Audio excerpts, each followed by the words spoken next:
Victory Monday, and I am pretty excited because you know what a Victory Monday means. It means that the Cleveland Browns did win their game, and they won a home opener, which is something that they've done like two times out of the past almost 24. It's been very dismal for home openers since they have been back since 1999. So I'm kind of excited about that, and I got my guest co-host with me, Mr. Marshawn Powers. Marshawn, how are you doing today, sir?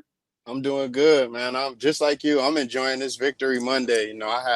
Had a very I had a very up and down weekend, and that Browns win definitely made it better. Made my weekend a lot better. So, I'm not usually here on Mondays, but after a solid Browns win, you called me, you needed me, and I'm here, so I'm ready. I appreciate you, man. It's kind of like I just put that S out there, or that bat signal, like I need some Yeah. help because Cleveland Kate is traveling right now. So Cleveland Kate can't join the show right now because she is on the way to, I believe, Las Vegas for work. So Okay. unfortunately, we have grown people jobs, and that's okay. We do what we love to do, and sometimes duty calls. So I'm happy that you can be here with me today. But I'm excited yesterday because the Cleveland Browns got that victory, and it was a pretty great victory. And one of the things that I'm excited about is that it took place. Marshawn, can you hear me, sir? Yeah, I can still hear you. Okay. One of the things that I'm excited about is that this win took place, and it had been so long since we had been able to get a win as a home opener. Can you tell a little bit about your thoughts about that home opening win when it's something that we hadn't been able to obtain for a long time? Well, honestly, man, it was a good win, but it wasn't a complete win. I consider the first half of it to be more of the Texans winning that half, and then the second half, Stefanski gave the boys a good pep talk in the locker room, and they came out and all hell broke loose is what I like to call it because you seen power runs by Nick Chubb and Kareem Hunt. Demetric Felton got some love, and he scored an amazing touchdown. And we also saw a rookie Delpit who came in, and gave a hell of a tackle, gave a good sack, to strip the ball from Davis Mills and give us a solid win. Today is one of those days in which we won, but it felt like we lost. I think that's the way that a lot of people are kind of feeling like in the city of Yeah, Cleveland, where there's nothing really to be happy about. There yeah, was a lot of injuries that took place in yesterday's game, but one of the injuries that's most significant is the injury yeah. that took place to Jarvis Landry. So right now, Jarvis is week to week with an MCL sprain. So we're going to hope that he, heals as quickly as he possibly can.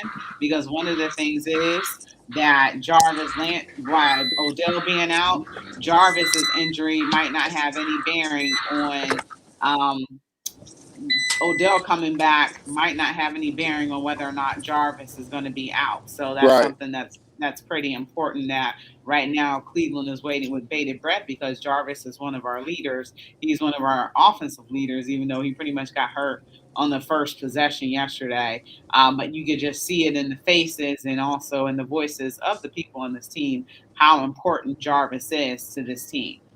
Absolutely. Jarvis, he may not put up the 1,500, 1,400 yards that, you'll see from DK Metcalf, Julio Jones, but Jarvis does a lot. He's a Swiss Army knife. You could put him out there as your wildcat quarterback. You could put him out there to do some trickery out the backfield. And most importantly, Jarvis is a vocal leader. I mean, I got to give him credit. Jarvis was one of the first players to believe in the movement when he was traded here to what a lot of teams used to call it was Siberia. So, I mean, I hope Jarvis comes back soon. But with that being said, we're gonna get back his boy Odell, and I think it's a blessing in disguise, Rachel, because what's one thing that Baker always never had, and he never had solid chemistry with Odell. So I think this honestly gives Baker that chance to get solid chemistry with Odell. Jarvis is out there. He's still gonna be on the field coaching him up. Not in passing. When Jarvis comes back, it's business as usual. So I think it's a solid thing. I think it gives Baker a chance to get some chemistry with not only, Jarvis, but Schwartz, Hollywood, DPJ. And then it also gives like I say, it also gives Jarvis a chance just to sit back, get back 100% healthy. And like I say, as business as usual, get back to this Super Bowl run. What do you think the offense looked like yesterday? Because to me, the offense did not look as fluid as it was for Kansas City. It looked like to me this offense prepared all summer or since the last day of the season last year, not last year but this year when they lost to Kansas City. It seems like all they did was prepare for Kansas City, and then after that, I don't know what's going on, because the team that came out yesterday did not look as crisp. They did not look as precise as a team that came out on Sunday against the Kansas City Chiefs. What do you think about that comparison to you?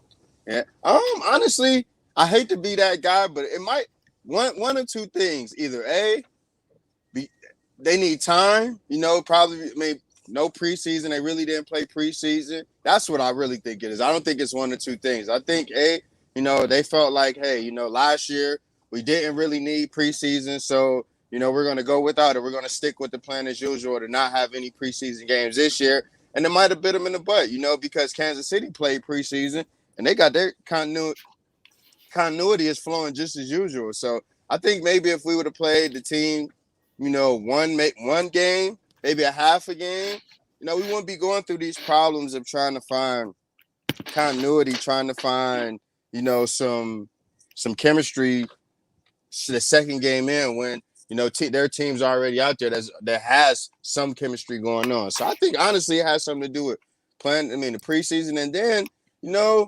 we got a lot of new rotating bodies, new pieces, new people who are, trying to find a role. Everybody, even though we got a lot of star players on this team, everybody's not going to be a star. Everybody's not going to get star numbers. So what I think now is everybody's just trying to adapt to a role, figure out, okay, who's going to be the X, who's going to be the Y, who's going to be the Z, who's going to be, how many touches is Kareem going to get, how many touches is Felton going to get, how many touches is Chubb going to get. So I think, honestly, it's a mixture of, just trying to find chemistry and trying to find roles right now early. I'll tell you this, they ain't got too much longer to justify the roles. I give them about 2 more weeks before, now it's like, all right, I need to see them Browns that everybody has been putting on paper as the presumptive AFC North champions. Yeah, I'm thinking I feel like the chemistry is there, but this team is kind of struggling to put it together.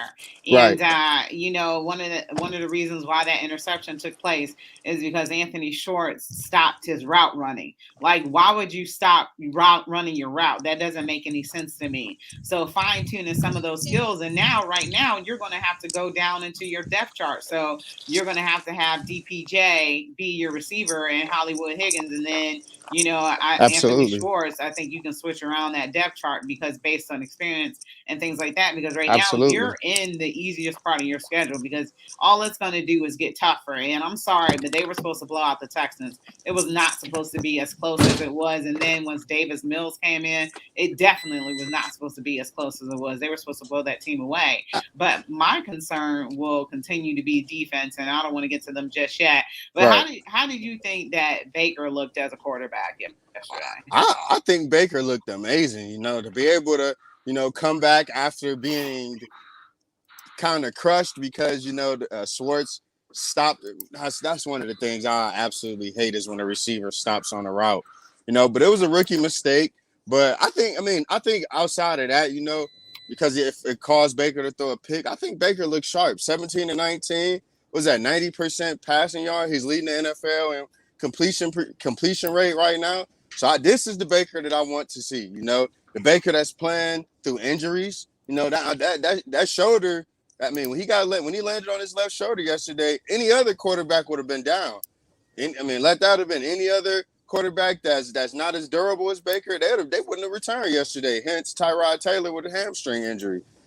So I got to give mad kudos to Baker. You played through an injury and you still balled out. You commanded the offense. You really didn't get the wide receivers involved, but you got your tight ends involved. We got to see Felton, and Baker looked comfortable. So I want to see more of this. But I also want to see Baker in sync with his receivers. I want to see them long 70-yard touchdowns. You know, I want to see a good show. A good show. So, I mean, if we continue to see this from Baker, hey man, we might got us a Pro Bowler this year because I mean he's coming out with his hair on fire, guns blazing. Well, let me read the yards to you because it looks like the Texans had more pass yards than the Browns had. And the Texans had 220 yards passing. The Browns had 199. Then they had the Texans had 82 yards rushing, and the Browns had 156 yards rushing. And then the total yardage was 302 yards to 355.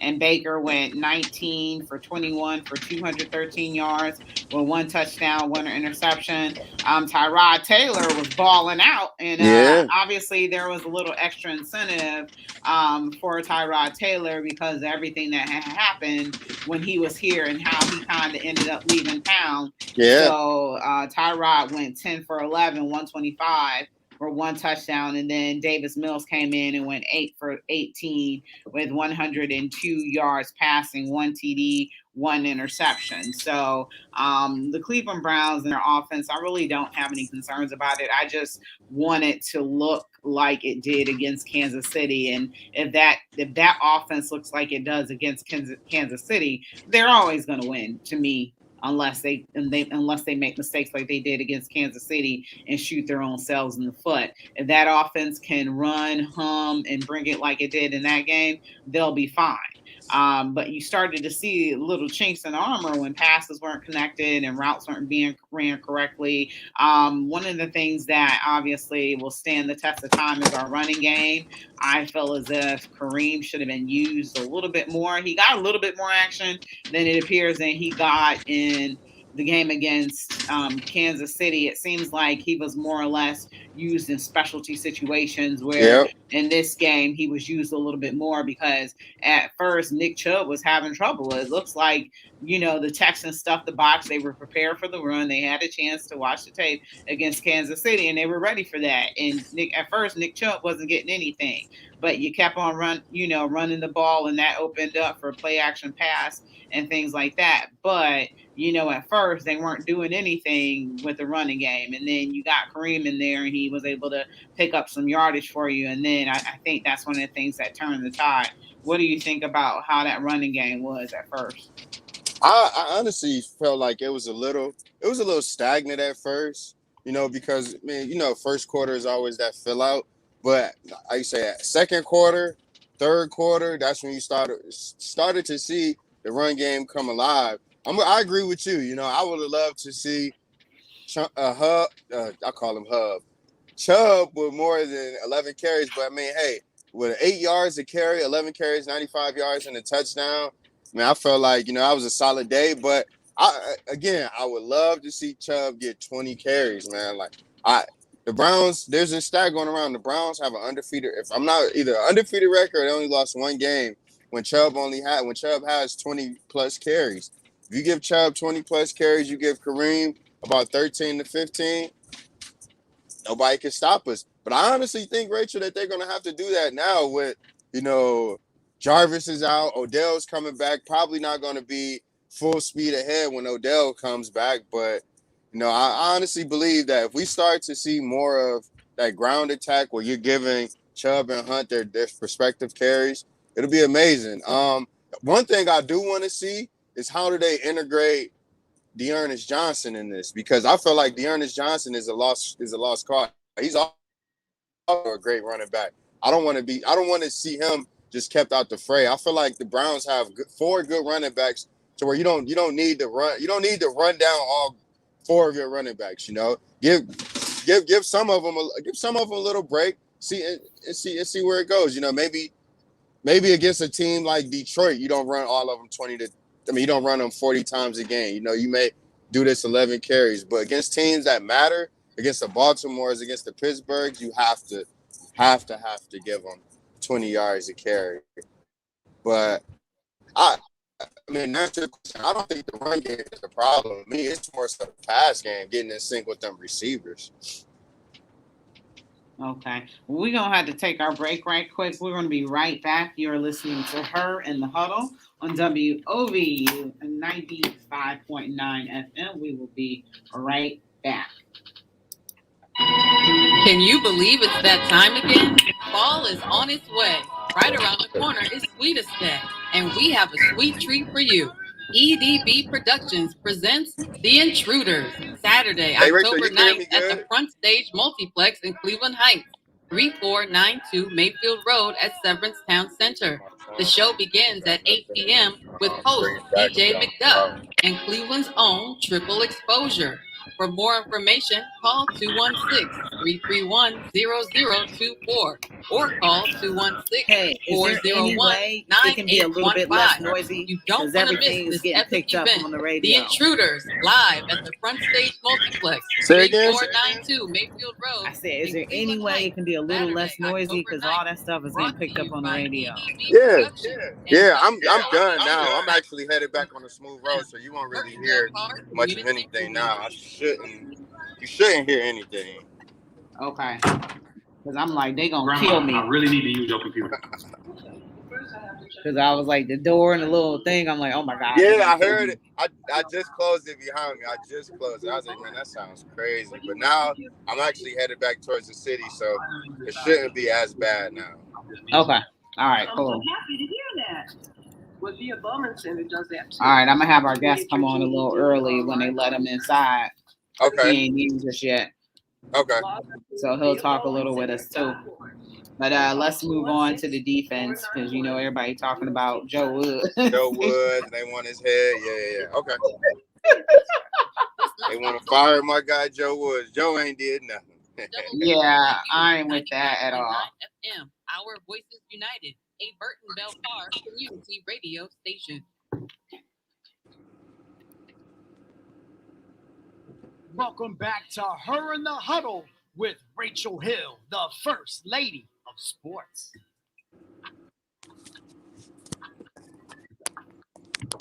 All right, welcome back to Her in the Huddle on WOVU 95.9 FM. This is your girl, Rachel Hill, the First Lady of Sports, and I'm here with Mr. Marshawn Powers, who is joining us right now. He's out on assignment, so we're talking about the Cleveland Browns game. And yesterday, I said when I opened up the show, I felt like this was a victory, but it really wasn't. It didn't feel like we won, which is a weird feeling.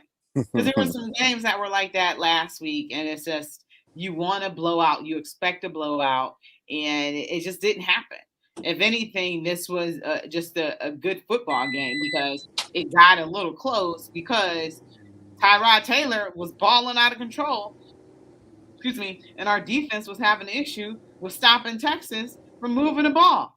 Texas was kind of moving the ball at will, and one thing that I said that I'm just going to have to understand about this season is you are going to be able to get whatever you want across the middle against the Browns. Oh, absolutely. You know, I'm not one afraid to say that our linebacker core right now is our weakest link. You know, we don't have a strong linebacker core, whether it be injuries or whether it just be lack of play. You know, yesterday, shout out to Malcolm Smith. After a terrible game getting killed by Travis Kelce with the Chiefs, he finally stepped up yesterday, you know, and got him an interception or a fumble return off of Davis Mills. So Malcolm Smith stepped up. I didn't really hear anything about my guy Mac Wilson. Taki stepped up yesterday, but I think Taki got hurt. So I think honestly, the Browns, they tried out Reuben Foster last week, gave him a trial. Nothing came of it. I honestly think that they need to either A, demand more out of your linebackers, or B, get different ones, you know, get some people in there that's going to actually get the job done, you know, because it's crazy how, you know, you got guys like Brandon Cooks was just running across the middle of the field. Farrell Brown, a local kid from Brush, getting wide open and just, you know, doing whatever he wants. Phillip Lindsay was wide open for a touchdown. Tyrod Taylor walked in, 15, 16 yards for a touchdown. So, it's just so many things that I expected out of our linebacking core that we just never got yesterday. Another thing as far as the defense, Myles Garrett. What happened to Myles Garrett yesterday? You Last can say year, the same thing about Jadeveon Clowney as well. Where were they yeah, at yesterday? Where were your defensive ends? yeah. I mean, Myles Garrett is making $125 million. Granted, I don't count nobody's pockets, but I feel like if you're making that amount of money, I expect dominance out of you. Yeah, I expect NFL Defensive Player of the Year type of performance out of you. And What I don't about know if when he Myles getting is double still dealing teamed? with COVID. He Yeah, is, because he's I still don't getting. know if I'm not, Myles and is I'm still not doing. defending him. I'm just asking you questions. Yeah. I'm not defending Myles, but No, what I get about it. when I he don't. getting double teamed? But I mean, come on now. That's Myles Garrett. You're supposed to be one of the best. You say you're the best defensive end in the league. So if you say that, then the double team shouldn't mean anything to you. You should be able to fight through a double team easily. If you're Myles Garrett, if you're a 6'5" beast like you say you are.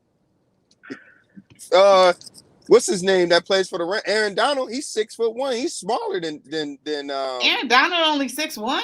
Yeah, Aaron Donald's only 6'1", and he's fighting through double teams like it's nothing. So if Oh my he could do God. that, then there's no reason that I should believe 6'4", 265-pound Myles 6'5". Garrett, 6'5", 265 Myles Garrett should not be able to fight through a double team. Jadeveon Clowney, I think Jadeveon his play is going to feed off of Myles' play. If Myles is having a dominant game, I guarantee we see Jadeveon. But if I don't expect Jadeveon to just go out there and outperform Myles and have a more dominant game, put up like a Chandler Jones 5-sack type of game. I just don't expect that out of Jadeveon. Yeah, I think that they only combined for what, 1 sack yesterday? Yeah, 1 sack. So, I mean, I need to see more out of this defensive line that Sports Illustrated, ESPN, all of the above, ranked as top 3 defensive, I need to see a dominant game. I need to see, God, I pray we face Andy Dalton on Sunday because I want to see a 6-sack game on Andy Dalton.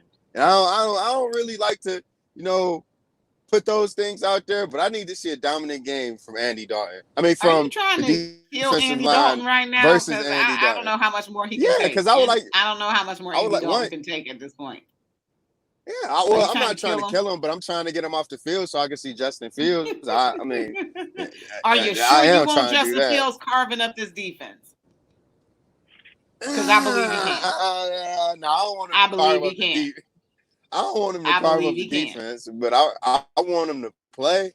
I would love I to see what Justin Fields could he do can against play this the Browns game after defense. ours, but I'm not ready to see Justin Fields against our defense right now because one of the things we talked about before the season started was, what can we expect out of this defense? You got 9 new faces and they need that time to gel together. Preseason isn't it? You got a lot of new faces to the organization.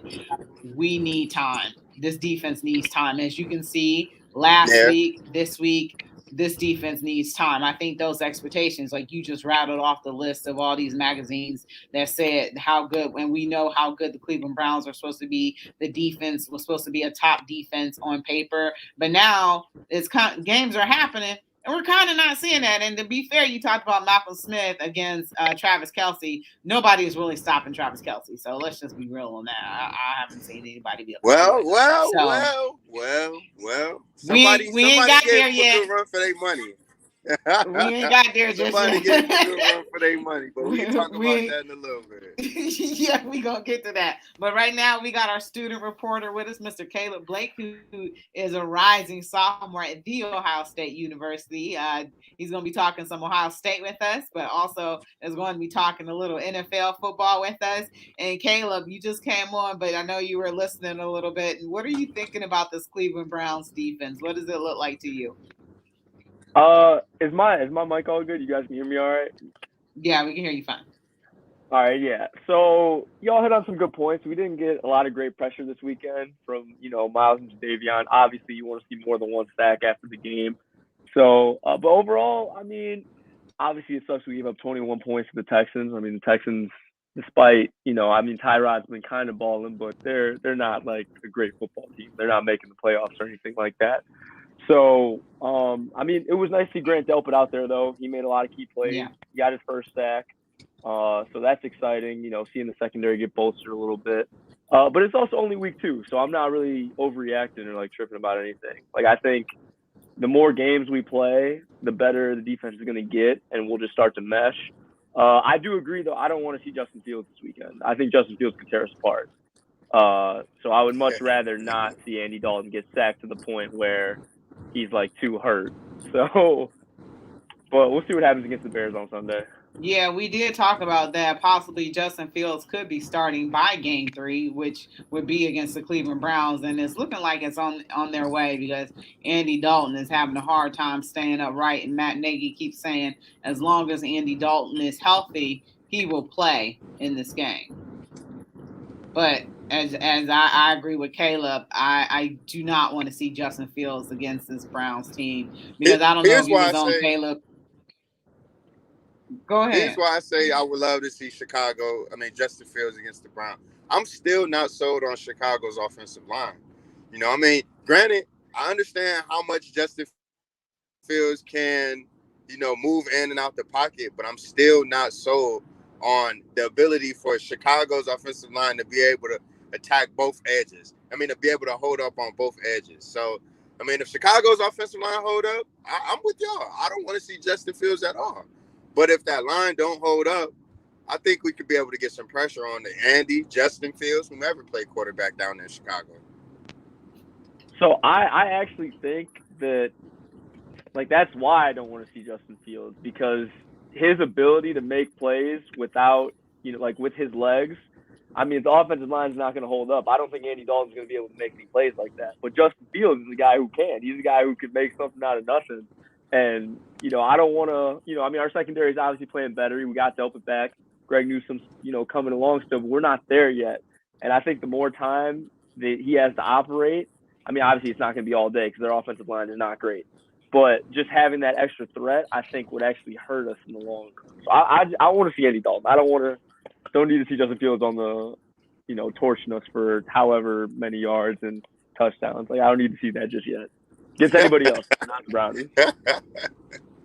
Yeah, because I'm not feeling that. So, fellas, we got to take a break really quickly. But when we come back from break, we're going to talk about all the calls for Joe Woods to be fired in week 2, even though the Browns have one win and 1 loss and lost to the team that made it to the AFC title game. Everybody's calling for Joe Woods' head. So, when we come back, we're going to talk about Joe Woods. So, we're going to be right back. You've been listening to Her in the Huddle on WOVU and 95.9 FM. We will be right back.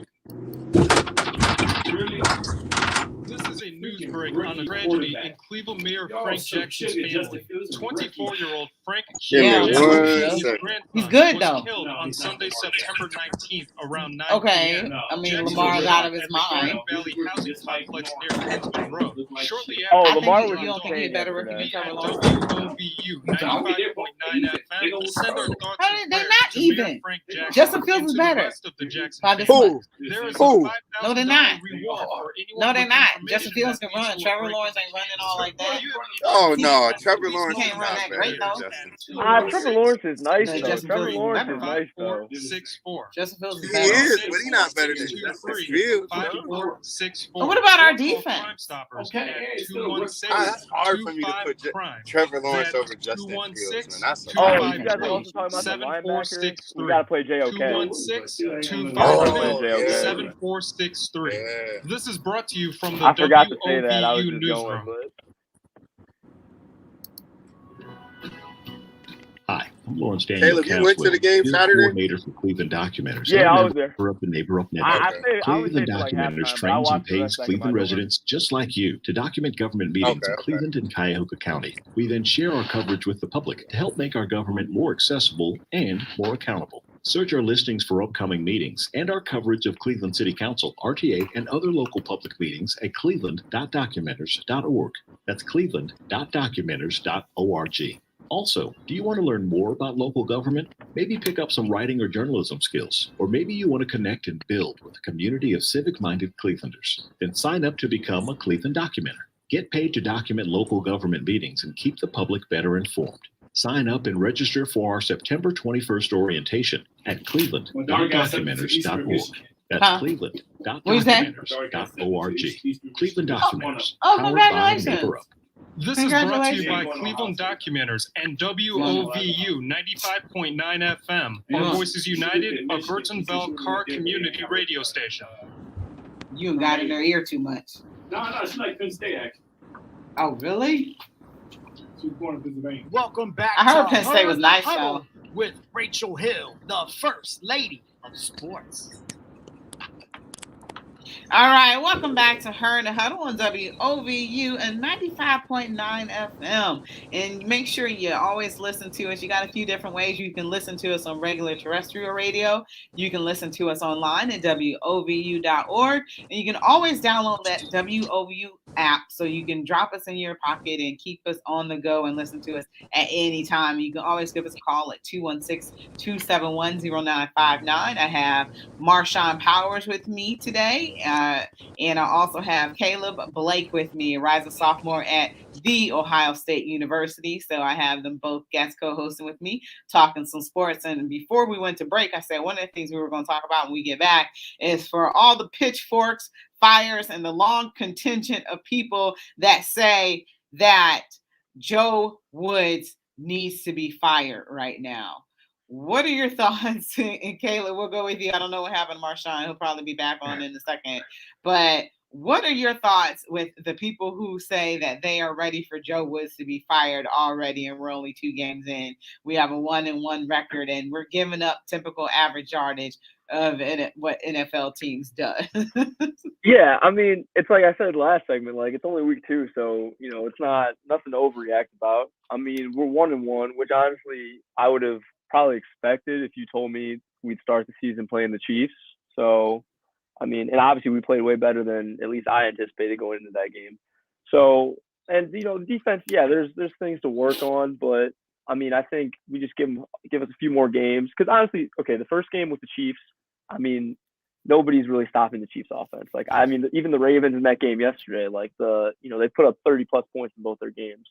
So people like overreacting about Joe Woods, I would just give it a little more time, like a few more games. I mean, it's nothing that's a huge overreaction to just call for, the pitchforks and say, oh, he's got to go. Like, it's only week 2. Yeah, and I had to take a step down off the ledge myself, and I'll pride myself on the maturity that I have displayed, where I'm just like, you have to give this defense time to gel. You have 9 new faces. They are just not there yet.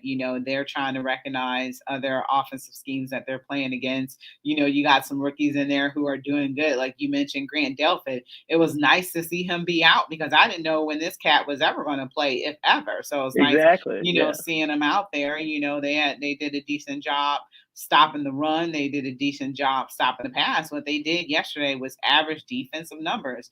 They didn't really make any huge mistakes or anything like that. So, I mean, they gave up what they gave up. And Tyrod Taylor, unfortunately, he was pretty good on his legs and he was able to get to the end zone untouched, and Texas was moving the ball, but it's still an NFL team. So, teams are going to be able to move the ball no matter how bad they are. But we should be able to expect them to move the ball against the Browns too. And I think that just is what it is. Obviously the point of the game is not to have the other team score more points than yours. So if you know what I'm saying? It's very, very simple. Yeah. So if you stop them from doing that, a win is a win is a win. Yes, we wanted a blowout win, 21-30-31. That's a 2-possession game. But you know what? At this point, I will take it while this defense is trying to figure itself out. So I think people just need to chill with the fire of Joe Woods. They're overreacting and, playing Monday morning quarterback and just chill out because we are not there yet. I can see if, we're giving up 400 yards and, quarterbacks are just going crazy. Even Patrick Mahomes, I mean, the 75-yard pass play, it was still an unreal play and it was a broken play. It wasn't a designed play. This was a broken play. So it wasn't like, unfortunately, yes, Travis Kelce was getting some huge chunk yards and Tyreek Hill. But right now, as we said, that's the best tight end in the game and that's the best receiver. So they're going to get their numbers. But the Browns had every opportunity to win that game. They were in that game and it's on them for losing that game. So, I mean, I can't blame Joe Woods for that. And I don't think Kevin Stefanski is really blaming him that much either. Yeah, I agree. I mean, like I said, like 30. If you told me that we would go into week 1, 33-29 with the Chiefs, and honestly, I think the biggest question going into the season anyway was, is Baker finally going to live up to the hype? Like, is Baker going to be okay? And to this point in the season, I mean, you guys touched on this earlier too, but I mean, he's been great. Obviously leading the league in completion percentage, and he's second in the league in yards per attempt. The defense is honestly the least of, I wouldn't say the least of my worries, but it's not. We haven't been that bad to start calling for our defensive coordinator to be fired. It's not that big of a deal. So I think we'll be fine. The Bears are a good test. Hopefully, like I said, I mean, I hope Andy Dalton plays because I'd much rather play him than Justin Fields. I don't know if I'm ready for the defense to see that yet, but we're fine. We're fine right now. DJ Chris Styles said that we were all overreacted because Justin Fields is a rookie. I'm like, well, he's a doggone good rookie. He's like, he's still a rookie. I don't care. I'm like, well, he's still a good rookie. He's a stud. I mean, he went to Ohio State. Yeah, I know. What else can you ask for? Well, DJ Cristal will say we biased, which we kind of are, but he's still, even if he didn't go to the best university on earth, the Ohio State University, we would still say that Justin Fields is a good quarterback and he has the potential to be very lethal, especially when you have a defense that's trying to figure it out. And yes, Justin Fields is trying to figure it out in the NFL, if he even plays, but pretty much he's played in every game so far. So right, yeah. Andy Dalton has played, but so has Justin Fields. He's been inserted on draw plays and everything. So, I mean, he's going to be in that game. We're going to face him. It's just in what capacity are we going to face him? Are we going to face him the whole game? Or are we going to face him for a couple sequences in which they try to do their little, sneak plays and the run and plays to the end zone, which he's been involved in. So I'm not 100% sure, but the team is going to game plan for either way. But I think it's okay to have a little healthy paranoia at Justin Fields because we've seen the way that he was one of the best college quarterbacks. So, DJ Cristal says we're homers and all that other stuff, but these are still facts. So right. I don't know how I feel about facing Justin Fields, even if the offensive line is good. I just don't want to. I think, and then you want to get as many wins as possible because this is the easier part of your schedule. It gets harder. Right. So let's get easy wins. Let's, have Andy Dalton play against him and try to get what should be an easy W in front of a hype crowd because we haven't beat the Chicago Bears in a long time. So that would be a great victory for, I'm thinking about franchises now that we're good or anticipate to be good, who haven't we won against in a long time? And one would be the Bears. Yeah, I mean, the Bears are a perfect test because the middle chunk of our section is a lot tougher. I mean, not that the Bears aren't a good team, but I don't see the Bears making the playoffs this year. I mean, they're especially not if they're going to keep starting Andy Dalton. So, but I mean, the middle chunk of our season after this, I mean, these early games are games that we just have to win. Like we can't afford to lose because we play after this the Vikings. I mean, the Vikings aren't. I think we beat the Vikings, but it's at Minnesota. Then you got at LA the Chargers. Then we play the Cardinals at home. Kyler Murray's been outstanding all season. That's my fantasy quarterback. Early candidates. I'm so jealous. So jealous. I auto-drafted though. Early candidate to win MVP. I mean, Kyler's been insane. So Broncos, that's going to be a tough defense. And then, of course, the Steelers is always a tough game. So we got to make sure that we handle these games like the Bears and like the Texans and, hopefully build up that confidence so that we'll be all right when we get to the much harder part of the schedule. Yeah, because the NFC North isn't that great. So you got the Vikings who are 0-2, and I don't know who they play next week, but they're going to have their eye. If they win or lose, they're going to be trying to come out of into the win column against the Browns at home. And I think the last time we faced the Vikings might have been in England, and unfortunately we lost to them. So yeah, that's it is what it is. But you got the Lions, which is pretty easy. So I'm looking at the toughest test in the NFC North. It's going to be the Packers. But let's move on because before we get to break, we still got a few minutes before we get to break. Let's move on to a little bit of the Ohio State University. Oh, you know what? Before we get to Ohio State, Baltimore, Kansas City. That game last night, you only caught the second half. I watched the whole game, but pretty much it got lit in the second half. What are your thoughts about that game last night? Because like last week we talked about this. Me, Willie, I think you did the show with Willie before. Me, Willie, and Marshawn. I was the only one that said Baltimore was going to win that game and gave them a chance to win the game. And they got on me. They didn't want to listen to me.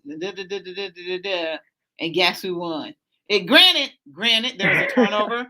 There was a turnover Right. that took place that had to happen in order for that to happen. But they still won. A win is a win is a win is a win is a win. So I won. They was giving me the business too.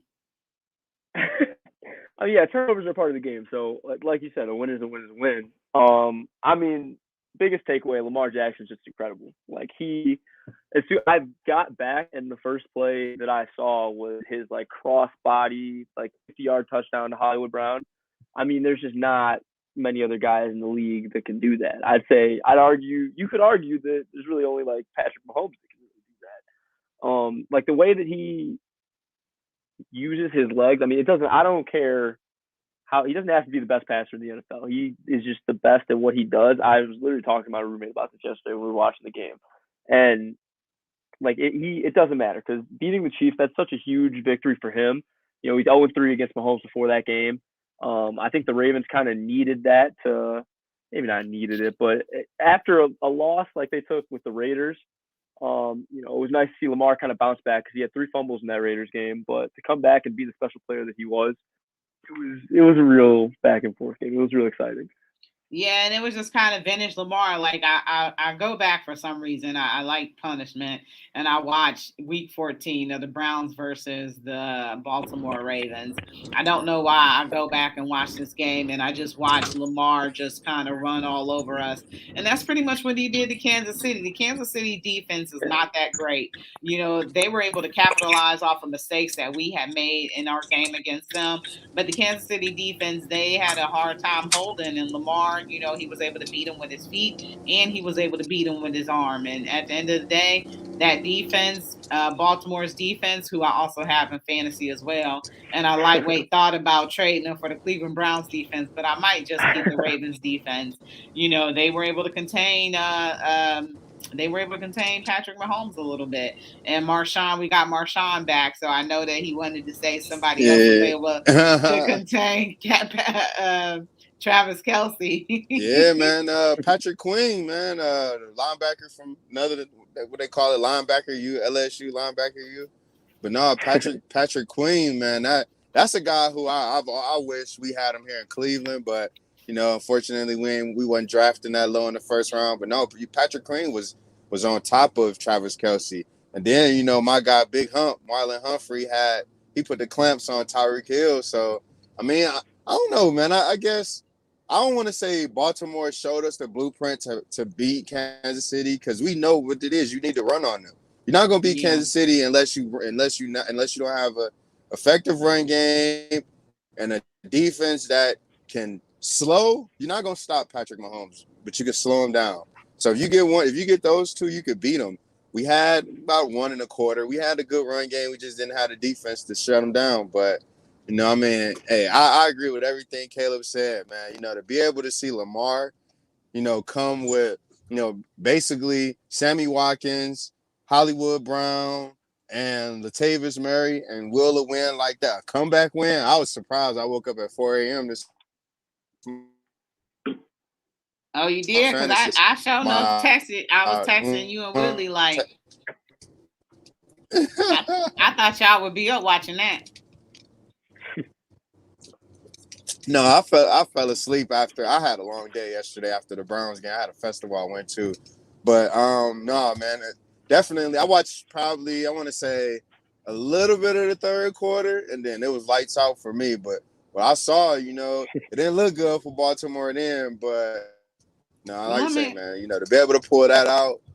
Yeah, let me ask y'all this then: do y'all think that similar to that Kareem Hunt more or less has more of a similar running style to Lamar because Lamar can move any direction, and I think a Nick Chubb is that north-south runner, and that Kareem is that west-east runner. So do y'all think beating Kansas City, if you have a running style more suitable to Kareem Hunt's over Nick Chubb's? I think Kareem is a violent runner. I don't think Lamar is a violent runner. Go ahead, Caleb. I'll let you go first. No, I was actually just going to say the same thing. Like, I think Lamar's just so far in his own league, like, in terms of just like movement, getting like lateral quickness and stuff like that. It's like I don't know if Kareem really has that kind of. I wouldn't say Kareem or Nick Chubb because I think they're just more physical backs. They're very like downhill guys, but Lamar's kind of about finesse, and he can just. I mean, he's gonna get around you, however, though. Like it doesn't really matter. There's very few guys in the league that like I would trust in a one-on-one tackle against him anyway. So I think it's just a totally different style, but that works for the Ravens. And he's skinny and quick. And I was paranoid when I saw him flip into the end zone because I'm like, did he not see what Adrian Peterson did? Caleb, you're a little young, but Adrian Peterson, when he did a backflip into the end zone in college, I think he dislocated something. So I'm like, man, what is he thinking? But we got to go ahead and get to this last break right quick. You are listening to Her in the Huddle on WOVU 95.9 FM. We'll be right back. Celebrate their 12th anniversary Sunday. Caleb, man, from Chicago. One more. New Bethlehem No, Baptist it's my Church, roommate's poster, actually. 6504 Woodland Avenue in Cleveland. He's the big boy. Where you from, Caleb? I'm from Cleveland. Join us for an evening of Go great Cavs. music Go from Everton. one of the best groups in town, along with the Elite Jewels, Yeah, he's a big the Bulls guy. Spiritual Sorry, Believers, Mary Oh, Glover and man. Company, the Mandora Spiritual Singers, the We've been Christian talking like all week. Brothers, He was the holding the New shot over my head. We Revelations, were watching the Sons Last of Dance, Harmony, stuff like that. the Christian Redeemers, Hey, tell Now him he's when putting Fat LeBron's Boy and last Friends, dance No, come. the New Heavenly LeBron's Wonders, last dance with come, your it ain't gonna host have and nothing. MC LeBron's for the last night, dance gonna Jay be, the oh, Gospel man, Jordan Kid. Celebrate the Gospel Travelers 12th anniversary Sunday, September 26th at 5 p.m. at New Bethlehem Baptist Church, 6504 Woodland Avenue in Cleveland. Brought to you by the Gospel Travelers and WOVU 95.9 FM, Burton Bell Carr Community Radio.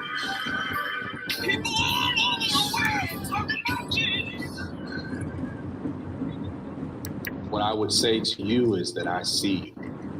I know what it feels like to carry stress, pain, to feel alone, that you're in this alone.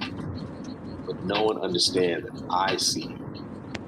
And at the end of the day, it is okay to not be okay.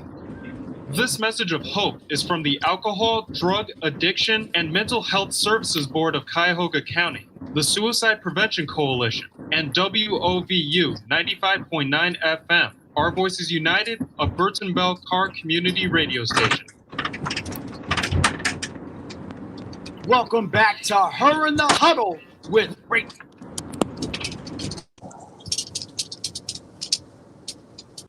All right, welcome back to Her in the Huddle with WOVU and 95.9 FM. This is your girl, Rachel Hill, the First Lady of Sports, and I'm here with my guest co-host today, Mr. Marshawn Powers and Mr. Caleb Blake.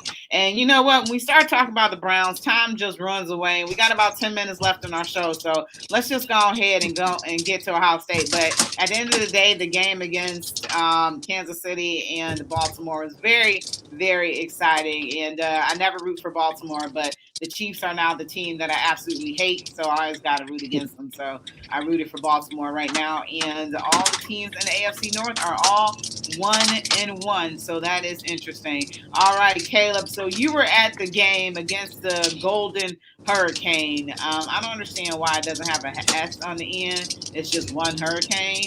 But can you give us your observations about the game and about Ohio State in general? Because right now there's a lot of talk against CJ Stroud. So give us your observations about what you observed at the game on Saturday.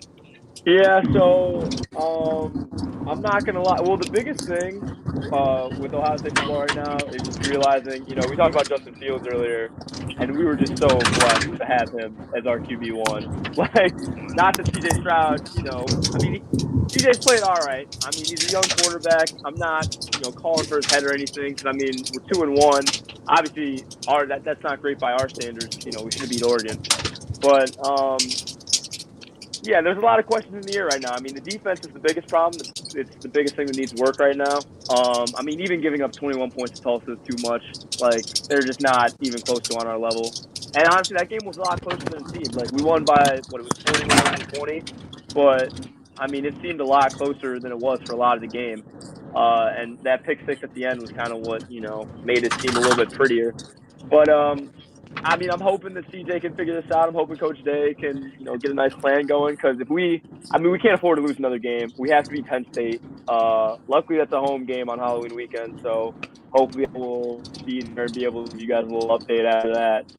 But yeah, I mean, I would say it's a little panicked right now. I'm not gonna lie. You Well, should be. You should be. Because listen, the best team in the Big Ten right now is 3-0. That's all I'm gonna say. But I'm gonna let you go, Rachel. What team would that be? What team would that be? Rachel know who this team Oh is. God, Marshawn is currently a student at the University of Maryland. The best team in the Big Ten right now is 3-0. What's Maryland's mascot again? A terrapin. It's a turtle. It's Okay. a turtle. Listen, All Caleb. right. Okay. I'm gonna tell you this. I'm gonna be honest. I'm gonna put all my Maryland bias to the side right now.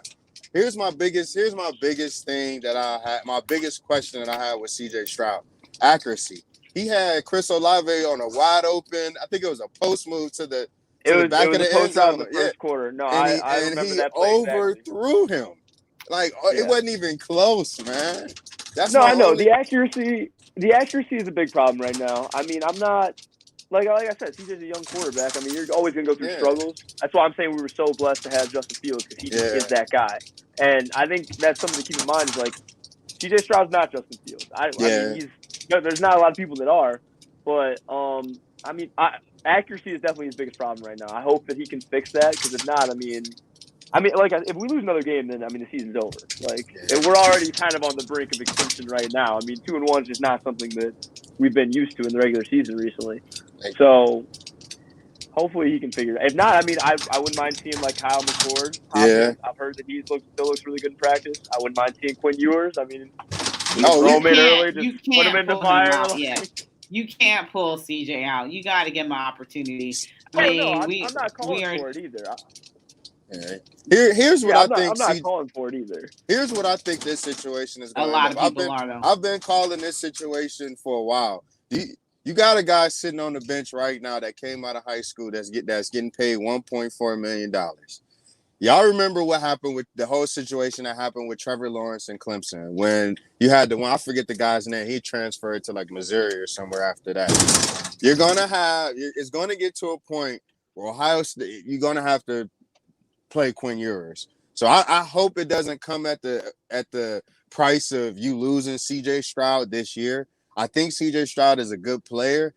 I honestly don't think Ohio State's problems is really the offense. It's mainly the defense, But with that being said, it doesn't look good that the defense is struggling. Then you got a quarterback who's not – you got to be almost perfect, in order to bypass all those other problems that we're seeing with Ohio State. So, I mean – I don't know, man. I this is one of those problems where I feel like, Caleb, have you ever heard of the term over recruited? I think Ryan Day to an extent, that's right. Ryan Day over recruited, on offense. At quarterback, Yeah, but at defense, DJ Cristal says that they're okay on defense, but you can tell that there's a little lull, especially this recruiting class, because your best dogs would be out there, and your dogs right now, they aren't that great. So that's one of the issues. I mean, definitely don't look great. I would say, defense recruiting is going to be a big focus in the off season. Go ahead, Caleb. I'm sorry. Do you think we'll see? This is the last we'll see of defensive coordinator Chris Coons? Absolutely. I think that if Kerry Coombs, do you think this is the last year we'll see Kerry Coombs on the Buckeyes? If we don't make the playoff, if we don't make the playoff for sure. Because I just think we're so used to expecting excellence at this point. It's like, and it seems like Ryan Day really doesn't have a tolerance for. This was his first regular season game he's ever lost against. Well, I guess last week against Oregon, but I feel like he's not gonna be all right with us just being average. Like the best teams. In order to compete for a national championship, like that's why Alabama is in the college football playoff every year, and there's no question about it because they consistently have like a top 10 defense. I mean, they're always great on the defensive side of the ball. And even when we've won, we haven't had a dominant defense or anything like that. I mean, we've had some great defensive players come out. You think of like Denzel Ward, like our corners and guys like that. But, as of right now, if we can't fix it, this season, especially like I'm saying, right now, Penn State is the biggest game circle for me because I don't think Penn State's offense is great. But if they torch us, then I think it's over with. Hey, Caleb, hey, listen, I am going He overlooking October 9th. I am going I'm not even worried about it. I am going to be in Columbus, Caleb. Caleb, I'm going to get your social media, something. I'm going to be in Columbus October 9th. I'm telling you. Do your homework, man. I will see you here on October 9th. Man. Listen, I'm going to give you a preview right now. We got a four-headed monster. We got Talua Tuglaved, Tua's little brother. We got Fleet Davis good at running back. And then you got the two best wide receivers in the Big Ten. I'm telling you, October 9th is going to be a day that if Ohio State sleeps on Maryland, man, that's going to be the game where Maryland comes through. And I'm not coming with, Maryland's going to blow Ohio State out. But it's going to be a game where Maryland they beat Texas 32-25. I'm going to be honest. I would have been okay with some of those claims, but like our worst two receivers are better than both. No. I can promise you that right now. No. I can promise you that right now. No. We're going to finish this conversation. There's definitely no duo better than Olave and Garrett Wilson. No. And we have Jackson Smith as our third best receiver. Have you heard of Dante Demas? I have not. I wonder why. I will see you in Maryland on October 9th, though. We in Columbus. I will see you October 9th. They in Columbus. So he'll be down there. I'll bring it. I'll save you a seat. I'll save you a seat right next to you. We can watch that together. I'll make sure I pass on y'all information so y'all have it. But yeah. Oh my gosh, it's 6:58 left. Wow. Excuse me, I was a little surprised, but I'm not really worried. So Ohio State faces Akron next. That should be an annihilation. I don't think that there should be any worry about the defense. I think that this game will be a tune-up. So that's that. So we're about to get out of here, though, you guys. So thank you so much for being here. Caleb, thank you. As student reporter, we'll be having you check in pretty much weekly with us about what Ohio State is doing. Marshawn, appreciate you. I know you out there doing your thing. And you've been listening to Her in the Huddle on WOVU 95.9 FM. And we are out of here. Thanks, fellas. We're out of here, everybody.